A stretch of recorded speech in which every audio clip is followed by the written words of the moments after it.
Newcastle 1, Chelsea 0. Graham Potter deserves a sack now, right? That's what a lot of people would think if this was the traditional Chelsea. But the new Chelsea under Todd Bowley, only God knows what's going to happen. Welcome to the Kavkas View. We're going to review this game. The good, the bad, and the downright ugly. And I promise you, there's one good thing at the end of this video that I'm going to get to. But there is a massive, big, fat rant coming your way. Because at this moment in time, this team makes me feel sick. This team from head to bottom, from the manager to the players, makes me feel sick. Everything about this team at this moment in time, disgusting. Let's get into it. The good, the bad, and the downright ugly. 3 segments, 15 minutes, and I'm gonna leave you guys be. Where do I start, guys? Because I'm tired. I'm absolutely shattered from this team. This team has taken me on a journey that I did not expect at the start of the season. I knew we were bad. I knew things weren't rosy, but I thought we had a world-class manager on our hand that was going to take us places. We got Graham Potter and all of a sudden, it just adjusted. It's a quick attitude adjustment as if we're John Cena. And now we need to STFU and all of a sudden, we need to just accept it, right? That's what it's been. So hit the like button, subscribe to the channel for these reviews, for news, for drama, for intrigue, because this club always takes us on a roller coaster ride. We'll start with the ugly, we'll go to the bad, and we'll finish with a good thing, a positive that we all can look forward to, that we all can smile about, because Chelsea have given it to us. One thing that they've given us to smile about. I promise you, you won't regret it. The downright ugly, and the downright ugly is the team selection today. Look, guys, a lot of people always say, play the youth, play the youth, play the youth. You have to play the youth. If you don't play the youth, at least we're not going to develop. Look, guys, what's the point of playing the youth when you set them up to fail? Lewis Hall got set up to fail today. Lewis Hall got hung out to dry on the left-hand side. Then you end up picking Mason Mount with Duracell Bunny number 1, Conor Gallagher Duracell Bunny number 2. You put them in behind Armando Broja. You set him up to fail. 2 youth team players set up to fail. 2 of them. Why? Because you played 2 useless players or in an offensive position. 2 runners, 2 players that depend on chances being created for them. 2 players that are dependent on others to make them look better. 2 auxiliary pieces. None of them are leaders. None of them are the alphas in a team. None of them have the technical security to lead an attack, to organize, to be the pivotal role in an attack. And guess what happened today? We got flustered, we got bullied, we got mocked around, slapped around by Newcastle. We got bullied in that game today. And this happened because of the lineup. You end up leaving Thiago Silva on the bench. Okay, but why? You play Ruben Loftus-Cheek, who's been bad recently. He's been bad. And people are going to start making excuses. Oh, you know what? Ruben came off and adjusted the whole tactical shape. What tactical shape? We were never in this game. We made an XG of 0.29 in the whole game. Do you understand how bad that is? Do you understand how pathetic that is? And people won't accept it. You reward. This is what really infuriates me. He rewarded good performances from Pulisic, who I think was good against Manchester City. Cucurella, who was good against Manchester City. I said this in my review.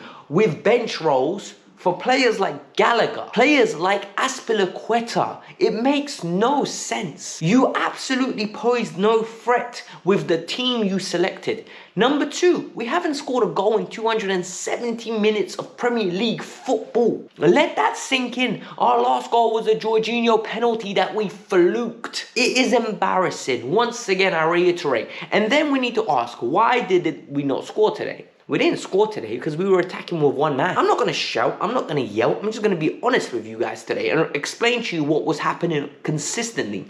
Broja was running the channels like he plays for my local Sunday league. He was literally running the channels like he's Jamie Vardy playing for Leicester City. We pick up the ball, we look for the corners, he chases it, and there's no support coming his way. It didn't work. We didn't get men in and around him.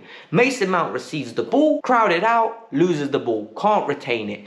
Kovacic can't retain it. Gallagher, don't know what he was doing. Honestly speaking, I have no idea what he was doing consistently. They were terrible. They haven't created a single chance. Our chances came at the end of the game. Absolutely pathetic. Kai Havertz in 20 minutes did more than all the forward 3 did in the whole game. Then you start looking at the patterns of play, right? The other ugly number 3. You would expect there's some patterns of play, some base level of energy, some base technique, some base security, right? So you know when Manchester City are bad, there's still a certain level. When Arsenal are bad, there's still a certain level. When Man United are bad, there's still a certain level of that you would expect security on the ball, some possession-based football. Not in this team. Not in this team today. Newcastle bopped us off the pitch with Joe Linton, Bruno Guimaraes, and Longstaff. Long what? Long what? What are we playing against here and we can't retain the ball? Like, it makes me feel sick. Jorginho gets the ball, looking for options. No one wants it. Mount and Gallagher running away from it. When they come short to receive the ball, they're nowhere in sight. They can't receive the ball because they don't have the technical security. The technical security of this team has really shrunk. These are the same players that were good under Tuchel at retaining the ball. Now all of a sudden, they've got confidence of Alex. They've got confidence of me. On the ball. I'm not a professional footballer. I played Sunday League. And I got on the ball more than they do. I asked for the ball more than they do, and they're professional footballers. I don't understand. I really don't. The bad. You play two number 10s, okay? So you want to play two number 10s. I understand what you're trying to do. You're trying to replicate what you did with Trossard and Mopé in behind the Welbeck, or we have Lallana. Those two can actually take a man on. Trossard and Lallana can take a man on. They're secure in possession. They have the ability to create something. Gallagher and Mount cannot create nothing. It's two players. We've got our 6 Cobham graduates, I hear consistently. For what? What is the point of having Cobham graduates when they're not good enough? I'm sorry. It's a fact. Conor Gallagher is not Chelsea quality. Conor Gallagher is Crystal Palace level, and he will always be Crystal Palace level. Ruben Loftus-Cheek is not starter quality at Chelsea. Mason Mount is not starter quality at Chelsea. I'm sorry, you can continue with this nonsense of he's won 2 Players of the Year, Alex. He scored X amount of goals. He's not even giving us the G&A anymore. His performances are below standard. And people will continuously moan. And people will continuously bitch. And then you're going to say to me, Alex, you're being harsh. What did Mason Mount offer in the last 3-4 games? I don't remember a single good runner play. The only thing today he did was that little deft chip into Brozier and Botman headed it out. I don't remember him getting on the ball. I don't remember him playing anyone else through. I don't remember him having the audacity to create anything. Just very poor and very standard. Like, it's not Chelsea quality. Now we need to talk about Lewis Hall. The bad.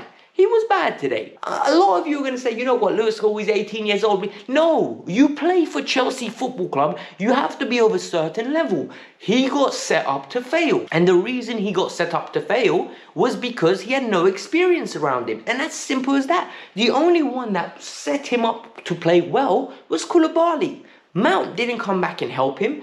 Jorginho and Kovacic did not cover for him. They just let him out there to fail. And then, what did the goal come from? Well, the goal came from Hall did not track Almiron. Almiron runs in behind him into the space. Almiron comes across. Koulibaly can't slice him because it's too late now. Everyone's at 6s and 7s. The structure is being broken. Almiron's running. Willock, beautiful goal, right in the top bins. Right before that, we had a chance with Conor Gallagher. The only clear chance that we created came from nothing. Literally, it was from Conor Gallagher winning a tackle and taking a pot shot. That's what it came from. It wasn't anything imaginative. It wasn't anything that we should be proud of. And it wasn't anything that we could rave about. And then we're going to talk about Mateo Kovacic, because Mateo Kovacic has now weared my patience dry. You needed surgery in the summer. You didn't get the surgery because you wanted to go to the World Cup. And yet you've been consistently rubbish the whole time. Why on earth are Chelsea not telling him, I'm sorry, Mateo, you need to get this surgery? Because his performance today stunk. He didn't win tackles. He didn't release the ball on time. He dribbled in and around himself. There was no urgency in this play. And at the end there, he's getting the ball. And this epitomizes our team, not just him. He's got the ball. He's running towards the 18-yard box. Kai Havertz is on his left.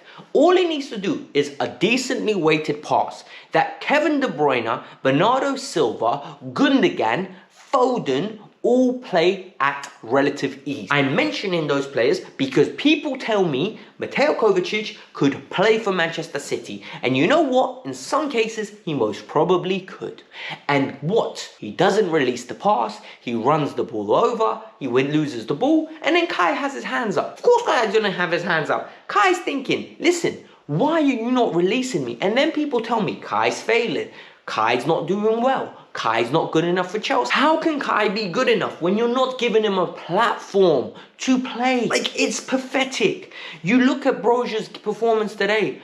Broja just looked like a lower league player running around because you've given him no platform to eat. We don't create chances. And another final bad, we are not going to make top 4.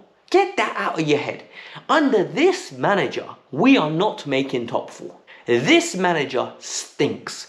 This manager's tactics at this present time are horrible. He should be sacked. We have won 1 game in our last 5, losing 4 on the bounce. He should be sacked.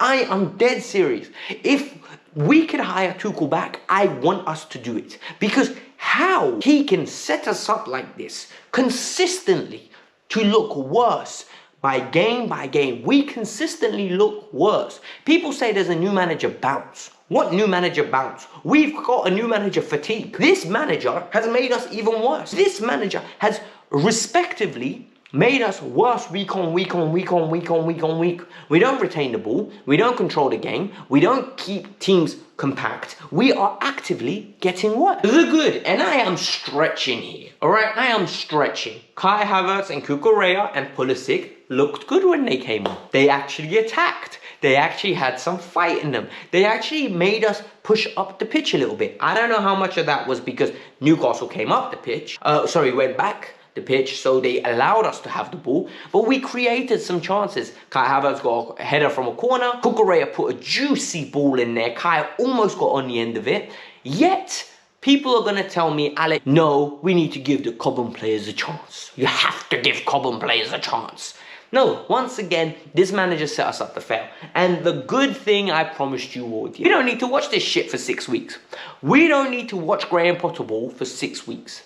We can actually go and enjoy a World Cup. Unless you're an England fan, you won't be enjoying the World Cup because you're getting the same old rubbish tactics there as well. Don't worry about that, geezer. You're going to be enjoying the same Gareth Southgate tactics, but you get to watch some Neymar, you get to watch some Vinicius, you're going to get to watch some Spain, tiki-taka, you're going to watch some Germany with Musiala and Gnabry and Kai Havertz flourishing like he should be. You're going to enjoy proper football. You're going to watch Senegal, Mane coming back for the last 16, good attacking football. Yeah. Chelsea is not the be-all and end-all because it's evident that right now, you know, we suck. Like, that's all I can say. This manager should be sacked. If this club has any standards, they would sack him. But the problem is we're not going to sack him. There's no point for me even calling for his head because the only manager right now out there that I believe that could come in and actually get something out of these players, because I've seen it, is Tuchel. There's not many managers out there right now that we can bring in. Sad reality. So they got their man now. I hope they love their depreciating asset because this is exactly what Chelsea Football Club has become, a depreciated asset. 4.25 billion they spent on this garbage at this moment in time. Enjoy, Todd. Hit the like button, subscribe to the channel. See you guys later. Bye.